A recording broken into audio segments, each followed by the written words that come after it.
মাতা পিতার মনকে ভয় করলো না, মাতা পিতার মনকে সন্তুষ্ট করলো না। আমরা পেঁয়াজি খাইতাম, গরম গরম পেঁয়াজি। আমার বড় ভাই পেঁয়াজি বানায়। সন্তুষ্ট করলো, কিন্তু বাবার কলিজার ভিতরে দাও দাও করে আগুন জ্বলে, মা দাও দাও করে আগুন জ্বলে।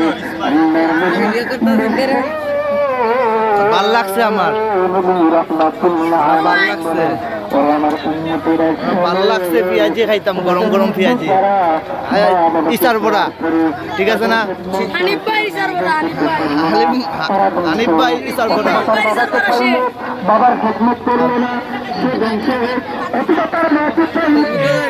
মার খেদমত করলো না। আমার বন্ধুর বংশ, আমার বন্ধুরা আমার যদি বংশের হাত থেকে বাঁচতে হয়, তাহলে যাদের আব্বা আম্মা আছে তাদের খেদমত করার দরকার আছে কিনা?